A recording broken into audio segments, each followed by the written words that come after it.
ഉറക്കമൊഴിച്ചുള്ള രാത്രി നമസ്കാരങ്ങൾ നമ്മുടെ ത്യാഗസന്നദ്ധതയുടെ ഗ്രാഫുയർത്തിയിരിക്കുന്നു. ദീർഘമായ പ്രാർത്ഥനകളിലൂടെ നാം ഹൃദയശുദ്ധി വരുത്തിയിരിക്കുന്നു.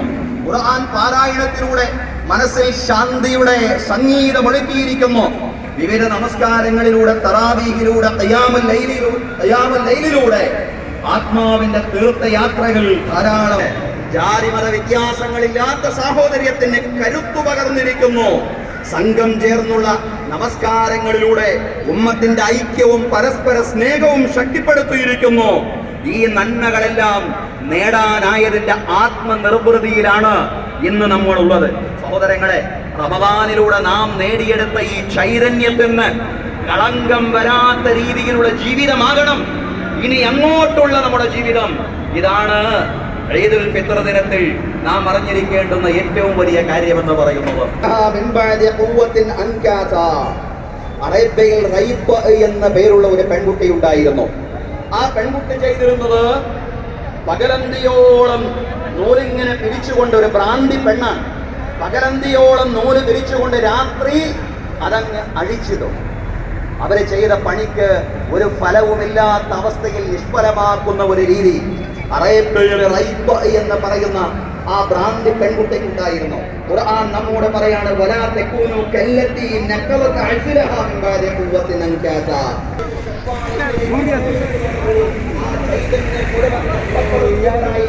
നിങ്ങൾ മാറാൻ പാടില്ല എന്ന് നമുക്ക് മനസ്സിലാക്കാവുന്നതാണ്. സഹോദരങ്ങളെ,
നാഥൻ നിങ്ങൾ അനുഗ്രഹിച്ചിരിക്കുന്നു.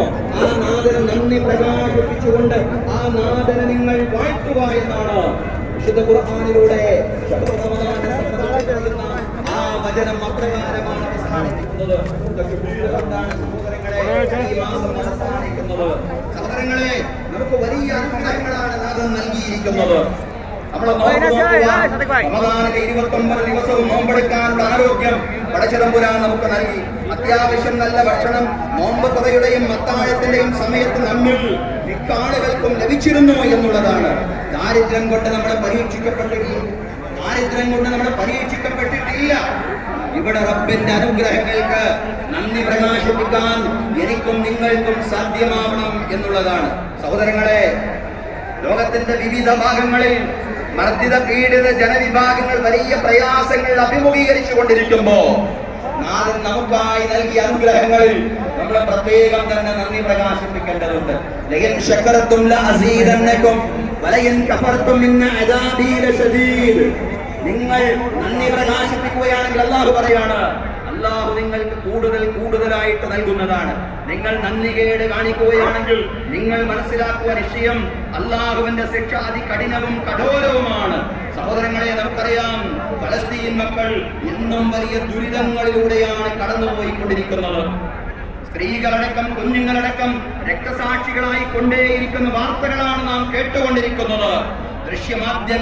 ദൃശ്യമാധ്യമങ്ങളിലൂടെ വിങ്ങിപ്പൊട്ടിക്കൊണ്ട് ഫലസ്തീനിലെ ഉമ്മമാർ കരയുന്ന രംഗം നമ്മൾ കാണുകയാണ്. അവിടുത്തെ മാതാക്കൾ, അവിടുത്തെ വീട്ടമ്മമാരെ കരഞ്ഞുകൊണ്ട് പറയാണ്. ഒരു മാതാവിന്റെ വർത്തമാനം സാമൂഹ്യ മാധ്യമങ്ങളിൽ പ്രത്യേകമായിട്ട് നിങ്ങൾക്ക് ശ്രദ്ധിക്കാൻ കഴിയും എന്നുള്ളതാണ്. അവര് പറയാണ്, ഔലാദി വ സൗജി മാഖു ജായീന ദൂന സുഹൂർ. റമളാൻ മാസത്തിലാണ് പറയുന്നത്, ഔലാദി വ സൗജി മാഖു, എന്റെ മക്കളും എന്റെ ഭർത്താവും രക്തസാക്ഷികളായിരിക്കുന്നു. ജായീന ദൂന സുഹൂർ, അത്താഴം പോലും കഴിക്കാതെ വിശന്നവരായിട്ടാണ് അവർ രക്തസാക്ഷികളായിട്ടുള്ളത് എന്ന് പറഞ്ഞുകൊണ്ട് ആ സഹോദരി കരയുന്ന രംഗം വീഡിയോകളിലൂടെ സഹോദരങ്ങളെ, സഹോദരിമാരെ, നമ്മൾ ഓരോരുത്തരും കണ്ടതാണ്. ഇതൊരു സ്ത്രീയുടെ മാത്രം വർത്തമാനമല്ല സഹോദരങ്ങളെ, ഇത് ഫലസ്തീൻ ജനതയുടെ രോദനമാണ്. അപ്പോഴും ആ ജനത അല്ലാഹുവിനെ മറന്നുപോയിട്ടില്ല, അല്ലാഹുവിനെ വിസ്മരിച്ചിട്ടില്ല. അത്താഴത്തിന് കഴിക്കാൻ ഒന്നുമില്ലാത്ത അവസ്ഥയിലും അവർ നോമ്പെടുത്തിട്ടുണ്ട്. നമ്മളെക്കാൾ കൂടുതൽ ചൈതന്യത്തോടു കൂടി തന്നെ അവർ നോമ്പെടുത്തിട്ടുണ്ട്. തകർന്നടിഞ്ഞ ബിൽഡിങ്ങുകൾക്കിടയിൽ നിന്നുകൊണ്ട് അവർ തറാവീഹ് നമസ്കാരം നിർവഹിച്ചിട്ടുണ്ട്. ഫലസ്തീൻ ജനതയ്ക്ക് വേണ്ടി പ്രാർത്ഥിക്കുവാനും അവരോട് എല്ലാ അർത്ഥത്തിലും ഐക്യദാർഢ്യപ്പെടാൻ സഹോദരങ്ങളെ, സഹോദരിമാരെ, ഈ സന്ദർഭത്തിൽ നമുക്ക് സാധ്യമാവേണ്ടതുണ്ട്. അതാണ് ഇന്നത്തെ പെരുന്നാൾ സന്ദേശങ്ങളിൽ ഏറ്റവും പ്രധാനമായിട്ട് നൽകാറുള്ളത്. സഹോദരങ്ങളെ, അല്ലാഹു ഗസയിലെയും റഫയിലെയും നമ്മുടെ സഹോദരങ്ങളെ എല്ലാ അർത്ഥത്തിലും സഹായിക്കുമാറാവട്ടെ. അവിടുത്തെ സ്ത്രീകൾ, അവിടുത്തെ കുഞ്ഞുമക്കളെ, അവിടുത്തെ ദുർബലരായ ജനവിഭാഗങ്ങളെ അല്ലാഹു അപ്പം നൽകി, അന്നം നൽകി, അഭയം നൽകി, വെളിച്ചം നൽകി, വൈദ്യുതി നൽകി, എല്ലാ അർത്ഥത്തിലും അല്ലാഹു തആല അവരെ പിന്തുണക്കുമാറാവട്ടെ. എല്ലാ ദുരിതങ്ങളിൽ നിന്നും അല്ലാഹു അവരെ കരകയറ്റുമാറാവട്ടെ. സഹോദരങ്ങളെ, ഒരു യുദ്ധവും ഒരു സമൂഹത്തിനും ഒരു നന്മയും നൽകിയിട്ടില്ല എന്നുള്ളതാണ്. യുദ്ധം ഒരു നന്മയും കൊണ്ടുവന്നിട്ടില്ല. അനാഥരെയും വിധവകളെയും ദരിദ്രരെയുമാണ് അത് ലോകത്തിന് സമ്മാനിച്ചിട്ടുള്ളത്. അറിയാം, സമാധാന കരാറ് ലംഘിച്ചുകൊണ്ടാണ് ഇസ്രായേൽ വീണ്ടും ഒരു യുദ്ധത്തിലേക്ക് എടുത്തു ചാടിയത് എന്നുള്ളതാണ്. സഹോദരങ്ങളെ, ഈ യുദ്ധം അവസാനിക്കണം. ഈ യുദ്ധം അവസാനിക്കുക എന്ന് പറയുന്നത് ഏതെങ്കിലും ഒരു ജനവിഭാഗത്തിന്റെ മാത്രം ആവശ്യമാണെന്ന് തോന്നുന്നില്ല. മനസാക്ഷികളുടെ മുഴുവൻ മനുഷ്യരുടെയും ആവശ്യമാണ്. കുമിഞ്ഞുകൂടിയ കുഞ്ഞുങ്ങളുടെ മൃതദേഹങ്ങൾ കാണാനുള്ള കെൽപ്പും കഴിവും ലോകത്തിനില്ല എന്നുള്ളതാണ്. കുമിഞ്ഞുകൂടിയ കുഞ്ഞുങ്ങളുടെ മൃതദേഹങ്ങൾ കാണാനുള്ള കെൽപ്പും കഴിവും ലോകത്തിനില്ല എന്നുള്ളതാണ്. അതുകൊണ്ട് കഴിഞ്ഞ ക്രിസ്മസ് ദിനത്തിൽ ലോക കത്തോലിക്കാ സഭയുടെ അധിപൻ ഫ്രാൻസിസ് മാർപ്പാപ്പ ഗസയിൽ വെടിനിർത്താൻ പറഞ്ഞ അതേ വാക്കുകൾ തന്നെയാണ് ആവർത്തിച്ചുകൊണ്ട് ലോകത്തോട് നമുക്ക് പറയാനുള്ളത്. സഹോദരങ്ങളെ, ഗസയിൽ വെടിനിർത്താനും ബന്ദികളെ മോചിപ്പിക്കാനും ഫ്രാൻസിസ് മാർപ്പാപ്പ ആഹ്വാനം ചെയ്തത് നിങ്ങൾ ഓർക്കുന്നുണ്ടാവും. ലോകത്ത് ആയുധങ്ങളുടെ ശബ്ദം നിലയ്ക്കണം എന്ന് ആവർത്തിച്ചുകൊണ്ട് അദ്ദേഹം പറയുന്നുണ്ടായിരുന്നു. അദ്ദേഹം ലോകത്തിൽ നിന്ന് അല്പം ശാന്തി നേടി മുക്തനായി വന്നപ്പോഴും അദ്ദേഹത്തിന് പറയാനുണ്ടായിരുന്നത് ലോകത്തോട് സംവദിക്കാനുണ്ടായിരുന്നത് ഇത് തന്നെയായിരുന്നു. സഹോദരങ്ങളെ, ഇത്തരം മനുഷ്യത്വപരമായ സന്ദേശങ്ങൾ ഉൾക്കൊണ്ടുകൊണ്ട് ശാന്തിയുടെയും സമാധാനത്തിന്റെയും വഴിയിലേക്ക് മടങ്ങാൻ എല്ലാവരും തയ്യാറാവണം എന്നുള്ളതാണ്. അല്ലാഹു സമ്പൂർണമായ സമാധാനവും നിർഭയത്വവും ലോകത്ത് നിലനിർത്തി തരുമാറാവട്ടെ. യുദ്ധങ്ങളില്ലാത്ത, ആയുധങ്ങളുടെ ശബ്ദങ്ങളില്ലാത്ത ഒരു ലോകത്തെ ദർശിക്കുവാൻ നാദം നമുക്ക് തൗഫീഖ് നൽകി അനുഗ്രഹിക്കുമാറാവട്ടെ. അല്ലാഹു അക്ബർ, അല്ലാഹു അക്ബർ, ലാ ഇലാഹ ഇല്ലല്ലാഹു, അല്ലാഹു അക്ബർ, അല്ലാഹു അക്ബർ വലില്ലാഹിൽ ഹംദ്. ബഹുമാന്യരായ സഹോദരങ്ങളെ, സഹോദരിമാരെ, സമൂഹത്തിന്റെ സമാധാനത്തിന് വിഘാതം തട്ടിക്കുന്ന രീതിയിൽ ലഹരിയും അക്രമവുമെല്ലാം വ്യാപിച്ചുകൊണ്ടിരിക്കുന്ന ഒരു സാഹചര്യത്തിലൂടെയാണ് നാം നീങ്ങിക്കൊണ്ടിരിക്കുന്നത്. ലഹരിക്കെതിരെ നമ്മുടെ ഭരണകൂടങ്ങളും മാധ്യമങ്ങളുമെല്ലാം ശക്തമായ ക്യാമ്പയിനുമായിട്ട് രംഗത്ത് വന്ന സാഹചര്യം കൂടിയാണ്. ഈ ക്യാമ്പയിനുകളെയെല്ലാം പിന്തുണയ്ക്കാൻ ഇസ്ലാമിക സമൂഹത്തിന് ബാധ്യതയുണ്ട് എന്നുള്ളതാണ്.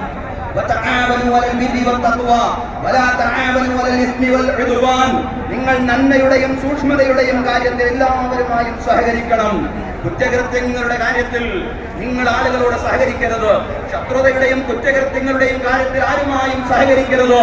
പക്ഷേ നന്മയുടെയും പുണ്യത്തിന്റെയും സൂക്ഷ്മതയുടെയും കാര്യത്തിൽ എല്ലാവരുമായും സഹകരിക്കണം എന്നുള്ളതാണ്. സഹോദരങ്ങളെ, ലഹരി വിരുദ്ധ പ്രചാരണങ്ങളിൽ വിശ്വാസി സമൂഹം മുൻപന്തിയിൽ തന്നെ നിൽക്കണം എന്നുള്ളതാണ്. കാരണം ലഹരിക്കെതിരെ ശക്തമായ ഭാഷയിലാണ് ഖുർആൻ സംസാരിച്ചിട്ടുള്ളത്. ഇന്നമൽ ഖംറു വൽ മൈസിറു വൽ അൻസാബു വൽ അസ്ലാമു റിജ്സും മിൻ അമലി ശൈത്വാനി ഫജ്തനിബൂഹു ലഅല്ലകും തുഫ്ലിഹൂൻ. വിശ്വാസികളെ, ലഹരി എന്ന് പറയുന്നത് പിശാചിന്റെ മാലിന്യങ്ങളിൽ പെട്ടതാണെന്ന് ആവർത്തിച്ചുകൊണ്ടാണ് ഖുർആൻ പറഞ്ഞിട്ടുള്ളത്. സഹോദരങ്ങളെ, സഹോദരിമാരെ, പ്രവാചകൻ സല്ലല്ലാഹു അലൈഹി വസല്ലം അത് തന്നെയാണ് പറഞ്ഞിട്ടുള്ളത്. മാ അസ്കറ കസീറുഹു ഫഖലീലുഹു ഹറാം. ലഹരി അതൽപവും നിഷിദ്ധമാണ്. അത് ഉപയോഗിച്ചാൽ ലഹരി പിടിപെടുന്നില്ലെങ്കിൽ പോലും അത് ലഹരി വസ്തുവാണെങ്കിൽ അത് അല്പമാണെങ്കിലും കൂടുതലാണെങ്കിലും നിഷിദ്ധമാണെന്നാണ് പ്രവാചകൻ സല്ലല്ലാഹു അലൈഹി വസല്ലം പറഞ്ഞത്. ലഹരിയിലേക്കും മയക്കുമരുന്നിലേക്കും മനുഷ്യനെ നയിക്കുന്നത് അവന്റെ ഭോഗാസക്തിയാണ്. സഹോദരങ്ങളെ, നാം റമദാനിൽ നിന്നാണ് വിമുക്തരായിട്ടുള്ളത്.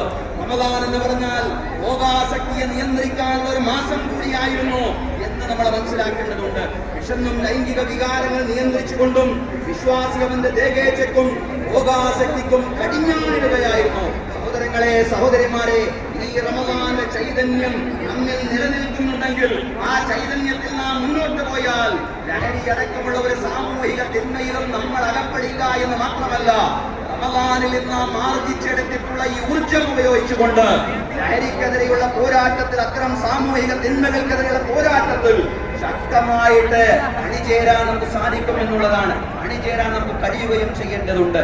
ജിഹാദുൻ നഫ്സി വൽ ഹവാ, ഇച്ഛയോടും സ്വാർത്ഥ താല്പര്യങ്ങളോടും മൃഗീയമായ മനുഷ്യന്റെ വികാരങ്ങളോടുമുള്ള ചോദനകളോടും അതുപോലെ തന്നെ പ്രലോഭനങ്ങളോടും എല്ലാമുള്ള സമരമായിരുന്നു റമദാൻ എന്ന് പറയുന്നത്.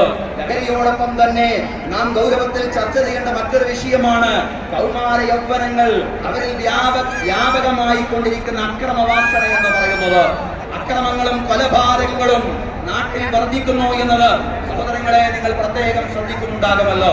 നമ്മുടെ തലസ്ഥാന നഗരിയിൽ നിന്ന് തന്നെ, ഈ തലസ്ഥാന ജില്ലയിൽ നിന്ന് തന്നെ ഈ റമദാനിലേക്ക് നമ്മൾ പ്രവേശിക്കുന്നതിന്റെ മുന്നോടിയായിട്ട് വളരെ ഭയാനകമായതല്ലെങ്കിൽ ഭീകരമായ ഒരു വാർത്ത കേൾക്കുകയുണ്ടായി. ഒരു ചെറുപ്പക്കാരൻ കുടുംബത്തിലെ അടക്കം 5 പേരെ അതിദാരുണമായി കൊലപ്പെടുത്തിയ ഒറ്റ ദിവസത്തിൽ കൊലപ്പെടുത്തിയ വാർത്തയാണ് നമ്മൾ കേട്ടതെങ്കിൽ അധികം താമസിയാതെ തന്നെ കോഴിക്കോട് ജില്ലയിൽ നിന്ന് സഹപാഠിയെ 10ാം ക്ലാസ്സിൽ പഠിക്കുന്ന കുട്ടിയെ സഹപാഠികൾ കൊലപ്പെടുത്തിയ വാർത്തയും നമ്മൾ കേൾക്കുകയാണ്. സഹോദരങ്ങളെ, നമുക്ക് എവിടെയൊക്കെയോ എന്തൊക്കെയോ നഷ്ടപ്പെടുന്നുണ്ട് എന്നുള്ളതാണ്.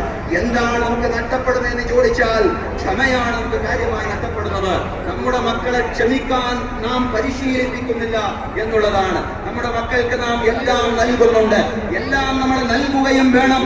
പക്ഷേ അവർ ആഗ്രഹിക്കുന്നത് മുഴുവനും തത്സമയത്ത് കിട്ടുമ്പോ അവർക്കൊരു ഘട്ടത്തിലും ക്ഷമിക്കാൻ പറ്റാത്തൊരവസ്ഥയിലേക്ക് അവര് വഴിമാറുന്നുണ്ടെങ്കിൽ നമ്മൾ കൂടുതൽ ജാഗ്രത പുലർത്തേണ്ടതുണ്ട്. സഹോദരങ്ങളെ, സഹോദരിമാരെ, ക്ഷമയുടെ ബാലപാഠങ്ങൾ പകർന്നു നൽകിക്കൊണ്ടാണ് വിശുദ്ധ റമദാൻ നമ്മോട് വിട പറഞ്ഞു പോയത്.